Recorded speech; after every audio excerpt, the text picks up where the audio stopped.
This is for speech 151. This is my informative speech. A hamburger is a staple food in the American diet. Do you ever wonder where your food comes from? McDonald's has an ad in Australia stating that their burgers are wholesome. McDonald's is currently in 119 countries and in almost every town in America. McDonald's spends hundreds of millions of dollars on advertising each year, but do you still get the truth about is what's really in their food or how their burgers come about? How healthy can a hamburger be when it comes from a farming factory? They're trying to make healthier options on their menu, but it's really not that healthy at all. McDonald's serves an average of 70 million customers a day. That makes them the largest purchaser of beef in the United States, along with apples, potatoes, pork, and tomatoes. Nearly 1 billion pounds at $1.3 billion in value annually. Since places like that, McDonald's buys so much beef that the factory farming has been put in place instead of regular farming. Over the last few decades, farming factories have taken over small businesses. Larissa Wilson states that traditional farmings were primarily family-owned, allowing animals to behave naturally. She also says that in the mid-19th century, 64% of the United States labor force consisted of farmers. Now, only 2% of the population is involved with farming. There's such a high demand for dairy, eggs, and meat products like pork, chicken, and beef. Feedlots tightly pack in as many animals as they can, often leaving standing room only. The living conditions of these animals are cruel and inhumane. When the facilities are overcrowded with animals, it's put stress on them, making it easier for diseases to spread. Cattle are packed into feedlots and standing in their own manure. Bacteria gets on them, and then they are transferred to the slaughterhouses. Larissa Wilson states that an estimated 89% of beef patties made in the U.S. contaminate the E. coli bacterium strain. A cattle standing in its manure is not the only thing to be worried about. Cattle and dairy cows are given antibiotics and hormones.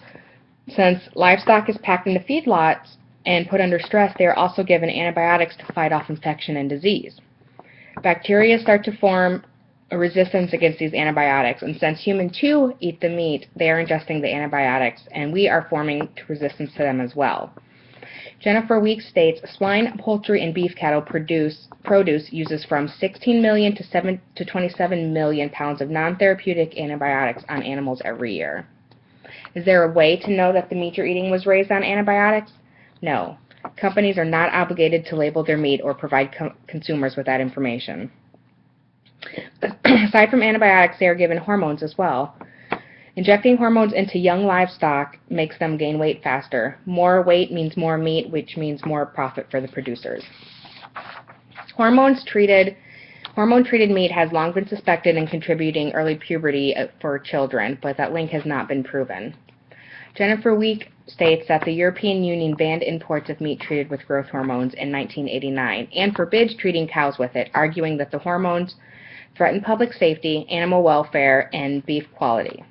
The U.S. argues that there's no scientific evidence that hormones in meats are health threats and calls the European Union ban an unfair trade restriction.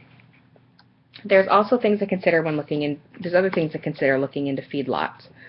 Abuse and mistreatment of animals are also a part of feedlots. In Canada, they can legally transport cattle up to 52 hours without food, water, or rest. These long trips during animals are exposed to all types of weather, are extremely dangerous and stressful, and usually result in death on the animal. Once they get to the slaughterhouses, cows are meant to be stunned through a mechanical blow to the head.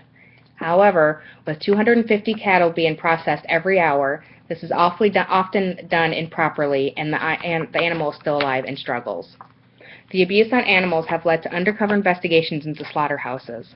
In the past decade, there has been a lot of investigations by animal welfare agencies to document the abuse and contamination at factory farms. Wilson writes about such investigations have revealed employees scalding and punching animals, ripping their heads off, and slicing their throats while they're still conscious. Even though Americans believe that animals should not be abused, there's no laws that protect these companies and their operations from being outed.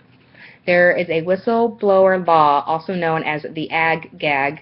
The Ag-Gag makes it illegal to record, distribute photos or videos taken at factory farms. Undercover investigations have caused damage to factory farms. For Wilson says, for example, in 2008, workers with the Humane Society of the United States filmed the mistreatment of downed cows in California, where they were being slaughtered for children's school lunch meat.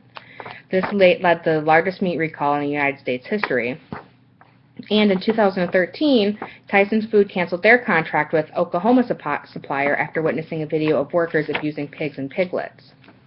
So, as you flip through a magazine and sees ads that proclaim how their food is good for you and it makes you healthy and strong, think about where that food is coming from and how it is made.